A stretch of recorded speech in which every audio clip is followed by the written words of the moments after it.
Usman is also in the studio with me. Welcome to Sports Orbit once again. Thank you, Mr. Shu.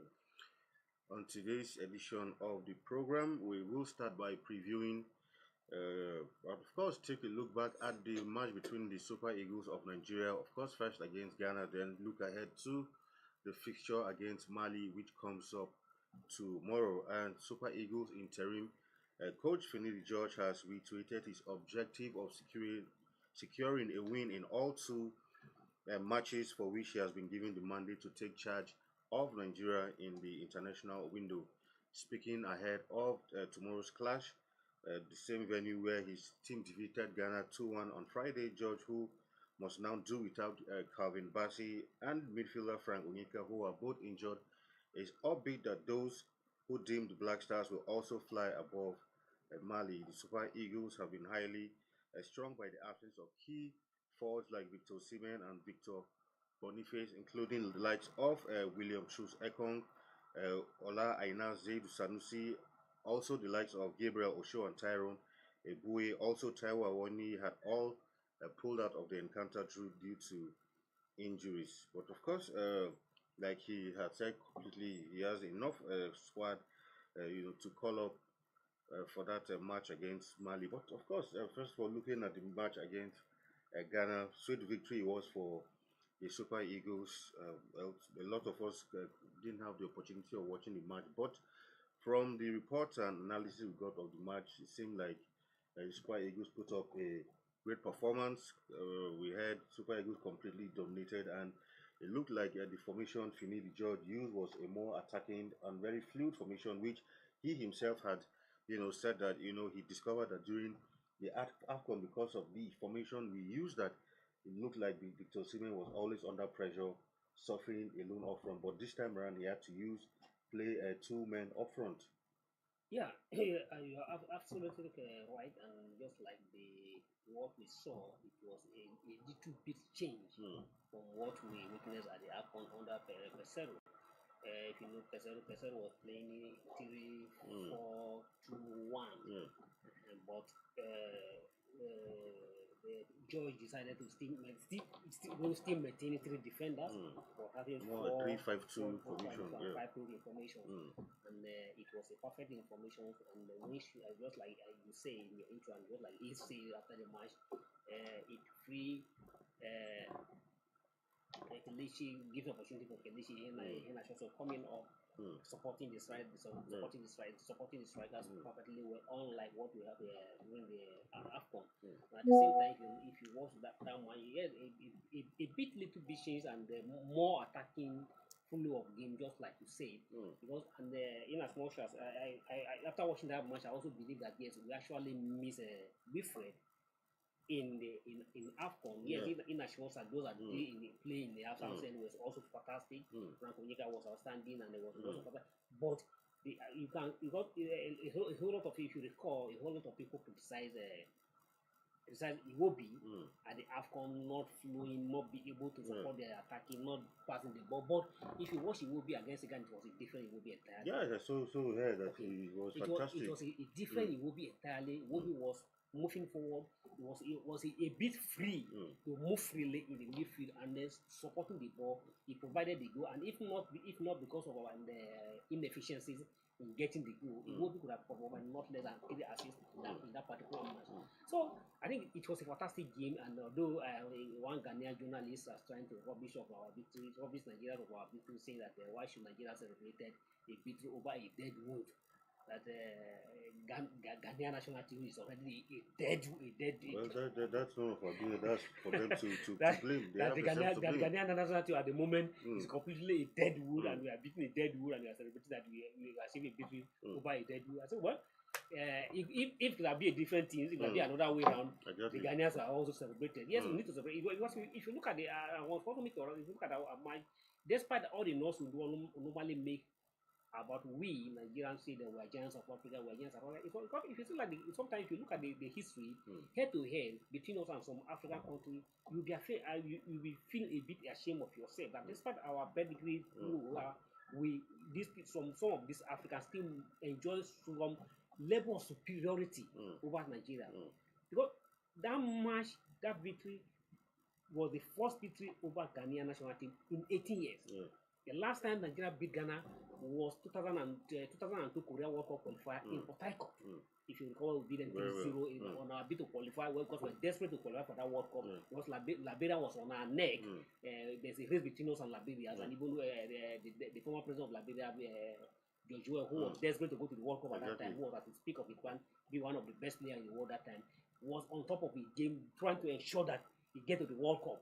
But it was a race between us, and we needed to beat Ghana, but at least not 3-0, and we achieved that victory. And after that victory, we have never recorded a victory against the Ghanaian team. And I recall that something about where Ghana thrashed us 4-0 in London. And after that, it was always either a draw, draw here and there. So for the first time ever, after a very long time, we achieved that victory against Ghana. To me, it was a fantastic, and good enough that we achieved that victory, courtesy of a former Nigerian international who was given an assignment to just let's see what we can do, and he has not disappointed. Exactly. Of course, looking ahead to Mali coming up tomorrow, what do you expect to see from that encounter? Yes, looking at Mali, I think Mali, either we like it or not, Mali is going to be a different ball game compared to what we have against Ghana. And in as much as I didn't agree with the Ghanaian journalists that Ghana national team at the moment is a dead team. But Mali, in terms of Mali national team at the moment, based on the current form, is more lively compared to the Ghanaian national team. I'm saying this based on the statistics on the ground, and based on what happened at the last AFCON. Mali was played to the semi-final of the world, semi-final of the So Mali get to the quarter-final. Mali get to the quarter-final. Why Mali was in the semi-final? No, not this. Okay, yes. Yes, they lost the semi-final to Cote d'Ivoire. So why Ghana could not even make out of the group stage? And at the same time, Mali also played a friend on Sunday. No, I think no. It was actually Congo, Ivory Coast in the semi-final. Nigeria, South Africa. So you are very correct. They beat Coast beat them in the quarter-final. So why Mali also have a victory in the friendly match against Mauritania. So I think that has also put them in a stable position to come up against Nigeria. So absolutely, we are going to see a different ball game against Mali. But a little bit of sign that although even as much as the coach is not perturbed, it's not even care about it. We have several players absent from this team, and a whole lot of first team players are completely out of this team. But notwithstanding, it's still Nigerian national team and it's still Mali national team. Whatever result that we get at the end, we'll go into a record. So we should as much as we can to maintain this winning momentum. It will boost our confidence, and it will also boost our FIFA ranking. So George and his team should ensure that they get this victory, because the whole world, and particularly the Nigerians, both at home and abroad, are all eyes on him. Can he do it? And especially he has also applied for the job, and a whole lot of people are thinking, I guess, we must give this job to the local coach. So it's an opportunity for him, and for me, he has started well. Let's see what he's going to achieve against Mali. Against Mali. And another fantastic thing I also see is if you look at the former insurance player that was given his first cap. That guy has been playing in Nigeria for a very long time. He never get an invitation, but he just moved out of Nigeria to Tanzanian league, and here he get the invitation. So sometimes I don't know what is wrong with us here, or sometimes somebody has been in the Nigerian, although George admitted in his interview that in his promotion interview that he's a player he has always been looked up to, but the fact that he was not the one that have the final say. Exactly, so I think that's what I even wanted to. So you can't blame why he didn't invite all these players there, all this was the part of the thing. But he said that the player has always been wanted, and he wanted him to move to the Enyiba, but he couldn't have his way. And now that opportunity, and he invited the player and gave him that, and the guy was outstanding in his first debut, just like the way we have Wabali coming from South Africa after being in the Nigeria League for a very long time, and his first get to the AFCON, and he was one of the revelation at the AFCON. All right, moving on from that now, talking about a coach for the Super Eagles, where the executive secretary of the Nigerian Extractive Industry Transparency Initiative 90, Dr. Orji Ogbunaya Orji has cautioned the leadership of the NFF against going after foreign coaches for the Super Eagles. He gave the warning while reacting to ongoing public debate on whether a foreign or local coach should be hired to build on Super Eagles' success at the last AFCON. Like he said, in as much as 90 appreciates the contribution of foreign coaches to Nigeria's football development, the continuous reliance on foreign coaches to handle the national team is a major source of capital flight and avoidable drain on the nation's foreign exchange. Well, some people might, have a different view to that. For me, like I always say, if we are going to get a foreign coach, irrespective of, whatever, look, even the top countries in the world, not all of them have their own indigenous coaches. But I feel if you are going to get a foreign coach at all, it should be a top coach, not getting, just an average coach. If you're getting exactly, because some of these average coaches are not better than local coaches. But if you have more, you must bring a foreign coach. It has to be a top coach. Yeah, I agree with you completely, and there's no crime in hiring foreign expert, go to a foreign consultant to do the job, even though you have the same manpower. But you feel that if the manpower in your view is lacking for a certain percentage you wanted to get it, there's no crime in having a foreign consultant or foreign expert to do the job. For instance, Brazil, just like this, I'm trying to allude to one of the things, and then to back up some of the facts that Brazil is one, if not before now, Brazil is if you have to measure football, still even up now, Brazil is the best footballing nation in the world. If you measure football, anybody, the first name that came into your mind is Brazil. But still, Brazil is still insisting to get a foreign coach. Brazil have all the talent, they have all the coaches within the Brazil. Brazil also supply coaches to outside the world. But they feel, yes, they have given their indigenous coach several opportunities. Yes, the indigenous coach has achieved result with the Brazil national team before, but it's like at the moment it's not working, man. They need to look outside. So they are also crying that they need, particularly they insist that they must get as a low team. They've got to build as a low team and give them the pedigree. And at the same time, several other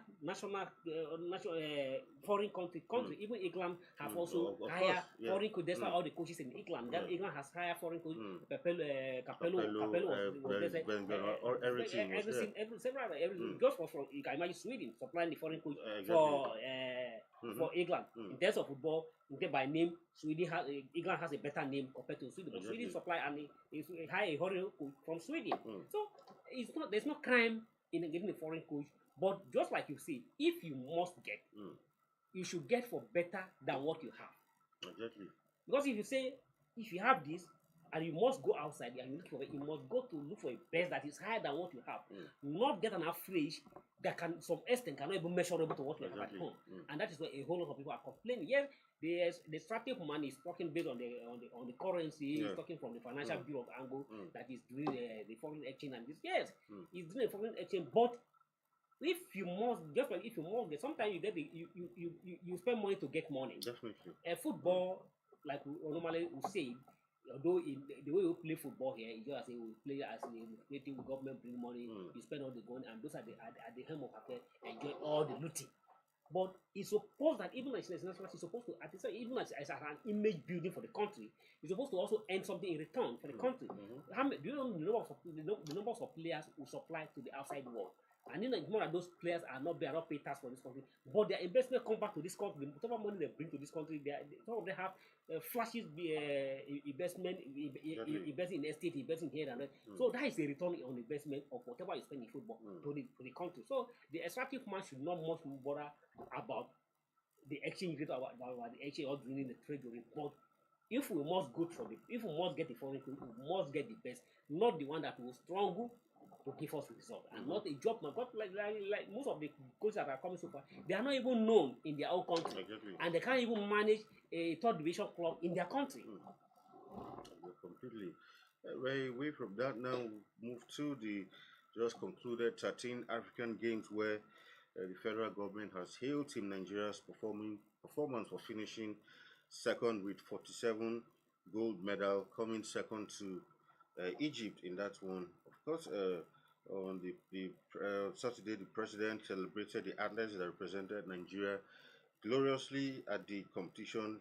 Tinubu joined millions of other sport-loving Nigerians to salute the memorable display of the Nigerian winning spirit by athletes at the games and congratulated them for outstanding feats at the continental competition.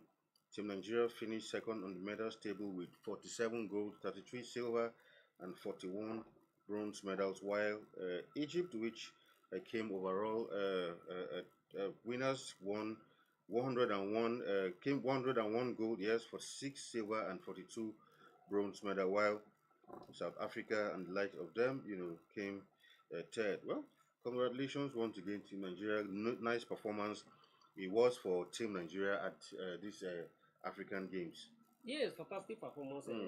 We congratulations to Team Nigeria, and we were impressed so far with the performance of our athletes, particularly those athletes that they play in athletic, in weightlifting, and in wrestling. So those guys give us something to share and give us a glimpse of hope that something good can come out from Paris Olympic, hopefully. So congratulations to Team Nigeria, and we quite appreciate their effort. And it's good that we retain our second positions. We are only playing the second fiddle to Egypt. Egypt has come to dominate the game. Because if you look at the result, it's clear the gap is too far. A nation win over 100 gold medal, while the second place will come a far distance, not even to a half of numbers of the gold they won. And the beauty thing, we're also able to give South Africa a serious gap. South Africa has always been our major rivalries when it comes to African game. So they always try to challenge us, but we were able to give them at least a far gap. Why they have 33 gold medal, we have 37 gold medal. That's almost 14 gold medal difference. So to me, that's a fantastic difference, and a thumbs up for Team Nigeria for that fantastic feat. And we hope that those athletes who have excelled at the Commonwealth Games, most of them have also qualified for the Olympics, and will be able to give us something to share at the Paris Olympics. Okay, all right. Let's go for a break, and when we come back, Sport Orbit continues. Don't go nowhere.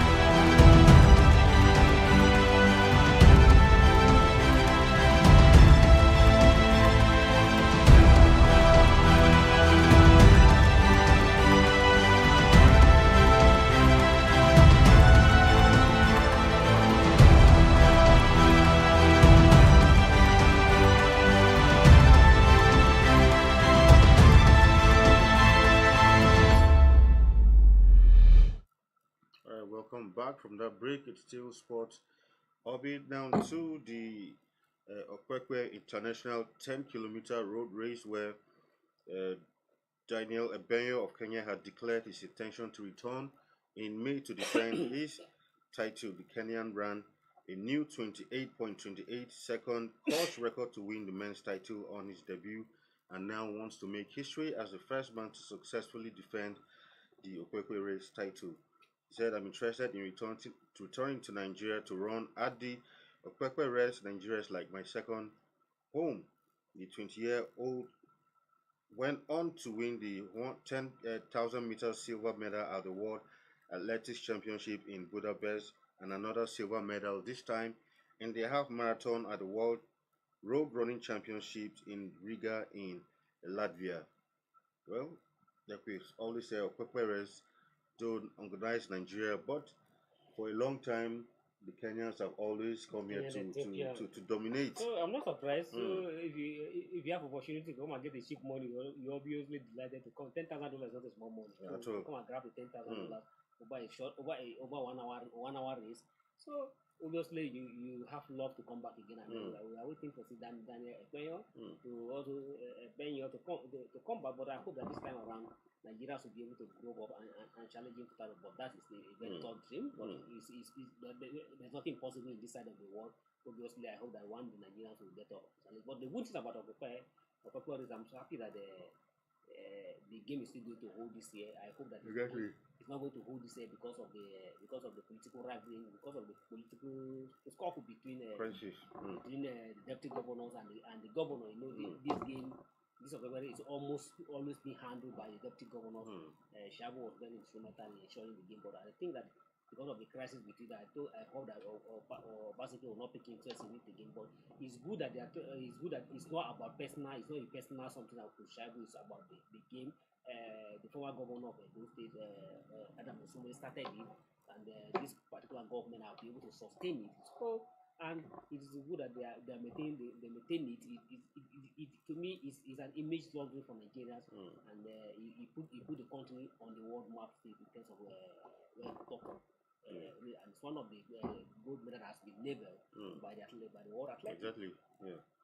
All right. To some other football matters down where the Nigerian teenage striker Samuel Omo Rodion has seen his transfer market value soar in the last 6 months from 400,000 euros to 40 million euros. The 19-year-old striker, who was born to Nigerian parents in Spain, has netted 9 goals and made an assist for Alaves in the La Liga this season while on loan from Atletico Madrid. Atletico signed the striker for 6 million euros from Granada last summer, and since then his form and market value have steadily increased. He hit the ground running when he joined Alaves from Madrid, like we said. Of course, born in Spain, eligible to play for Spain, yet to get his call up, which we don't even know if where he would like to pledge his allegiance to. There's a move from the Nigerian football exactly. to get him already has played for the Spanish on the 20 national team. Though he's still very eligible to play for Nigeria, and I hope that if Nigeria can get them. But why is a striker? We are not lacking a striker, but since it's in Nigeria, it will also lie to have some more players, because most of these European countries, particularly France and a few other countries, the glory they are enjoying are just the African players. Take African players from the French national team. French national team will just nothing as nothing. Exactly. So, and it's just Spain has some level of Spanish players, but they are also being mixed up by African players. They still go to England. Belgium. A whole lot of European national teams that are being dominated by African players. So, and now his future is more setting with the Spanish. Not having played for the other side on the 19 national team, but the Nigerians can still do more, because if you have him coming to play for Nigeria, it will be a more credit to Nigeria, and also give a more fighting spirit for the upfront. For a striker of his age who has also tried to establish a very strong presence in the Spanish La Liga, get to show that the futures, the sky is limit. He scored 9 goals. No Nigerians has scored 10 goals. Kalushi, even at his very peak time, could not even score a 10 goal per season in the Spanish La Liga. And even apart from what made a short trip at the Spanish League, no Nigerian has scored a 10 goal per season in the Spanish La Liga. So I hope that he'll be able to achieve that feat. But we will more appreciated in his market value if he decided to switch region to Nigeria national team. All right, to some other news now, transfer matters involving Nigeria's Wani Taiwo Wani, where West Ham United are hoping to table a bid for the Nottingham Forest forward, and Nottingham Forest are open to sell, of course, in order not to breach another Premier League's financial rules. Recall that Nottingham Forest have admitted to breaching rules and were docked a 4-point deduction as punishment for the offense, and it's been revealed that they must sell one of their top stars next season to avoid, falling into trouble with the Premier League. And it's been said that Awoni will likely be sold, with West Ham, who have been showed interest even last season, but Forest refused to sell due to maybe they felt the bid was not enough. But looks like if everything goes according to plan, West Ham might be in again for Awoni. And to me, that would also be an ideal move for Very well, Awoni. very well. Either like West Ham is more off present in the top club. I mean, a mainstay in the Premier League. Mainstay in the Premier League, playing in the middle compared to West Ham. And at the same time, so I think West Ham will do all to get Awoni this time. Because if you like, they are also for a victim of Awoni two times this season. Awoni has scored against them in the 2 matches they played this season. So because that played to show to them that Awoni has what it takes for them to grab him, and if they grab him, that will be credit for them, and also credit to Nigerians, Awoni in particular. Of course, another story involving Nigeria. This time, William Truss Ekong has revealed he could still return to action before the end of the season, but has insisted that he is not in a hurry to return. Said he could he was not willing to rush the process, and he could, wait till the start of next season to aid his smooth return to action, which won't be a bad thing. Season is almost gradually running down, so no need to rush back so that you don't even aggravate the injury again. Yes, I think this Econ deserve all the commendations. So Nigerians need to appreciate this guy. Most of Nigerians needs to either a Muslim or a Christian, but anytime you set up your prayer, you pray, you have to pray, have this guy to pray for him because he has done a lot for the country. Nobody know that this guy was praying through injury all days he was praying for after. For him, immediately after the AFCON, he has not tested any food, but he have to go straight into the surgeon. That's clearly shows that through the AFCON, he was played throughout in the issues and to defend our green, white, green color. So we need to appreciate him and also at least pray for him and wish him quick. And it's good that he is saying that he's responding positively. I think, but Nigerian Football Federation, I believe they are keeping in touch with the other day I heard that the Minister of Sport is also monitor for me and it's the good. I think the authority in concern need to do more and so concern for our heroes. Of course, now to some other sports down where the likes of Oboro Dudu and other Nigerian wrestlers have booked their tickets to the Paris Olympic. Of course, the likes of Odunayo Otekroyo also has been there. Hannah Ruben also qualifying for the Olympics. I think good one too. The wrestlers, like we always say, the wrestlers always, put up a good showing. Yeah, yes. Congratulations to Guru Rudus and the rest. So far, we have about 6 Nigerians who have qualified in wrestling for the for the Olympic. Almost all of them, most girls, except for only one boy. Odunayo qualified for the Olympic last year after his bronze medal finish at the World Championship. So, but the rest of them who picked their qualification because of the as a result from the result from the All Africa game and result from the African Oceanian qualification in Egypt. So, and we hope that they will be able to put up a smile. We are most particularly has given something to share before. Udunayo, we with all expectations, with high hope on him at the Tokyo Olympic. Shortfall of the expectation. I hope this time around we have learned his lesson, and this time around he'll be able to give us something to share at the Paris Olympic and every others who are also qualified for the Paris Olympic. That is our job. All right, to our final story where Canada has qualified for the Copa America and will face Argentina in the opener. They beat Trinidad and Tobago 2-0 on Saturday in Texas to secure a spot in this year's Copa America, where they will play world champions Argentina in the opening match. Yeah. Well, and interestingly, the Copa America, well, I was watching a foreign sports station where some guy from Venezuela, a former player and analyst, expressed his displeasure of why a Copa America is being hosted outside of the continent. For him, it made no sense. And he was asking some of his European colleagues on the show, he said, imagine if the Euros were not to be hosted. So for him, it made no sense. And like he said, yes, he agrees it's for commercial purposes and all of that. But for him, it really made no sense. And traditionally, the likes of Canada and the US don't even partake in Copa America. So I really don't know how, the Copa America, that's why people rate AFCON high above the Copa America, because Copa America has become more like a business tournament. Because there was a point where for 3 years straight, the Copa America was held every year. Exactly. So the tournament has become a joke. Exactly. So I agree with the Colombia player, Venezuela players.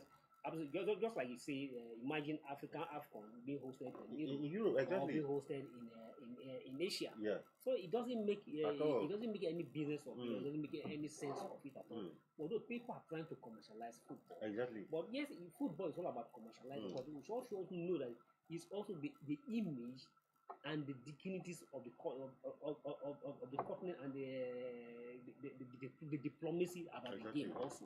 It's also a very strong policy for football. It's also a very strong policy, diplomatic policy. So if you are taking a game just like sometimes just like all those European league are trying to take some of their matches to go and play in another country, in another zone. You are doing all this just for the commercial benefit. Exactly. But everything, yes, football is about money. You are into business to make money, but it shouldn't be all about money. So your continental competition is about your identity. It's about your culture. So you shouldn't take your culture and your identity to outside to another man's zone. Imagine a situation where one day CAF will say, okay, for the AFCON, we'll bring in the likes of Saudi Arabia, Qatar to come and play because they are close to Africa. So it makes rubbish of the competition. It makes rubbish of the competition. Exactly. I agree with you. And anything you do to diminish the status of the game, they shouldn't do it. And even like some of the decisions FIFA are taking, some of us also feel that it's in the long run may affect the game. For instance, expanding the World Cup to almost 40 something. It's good to give opportunity for more participation.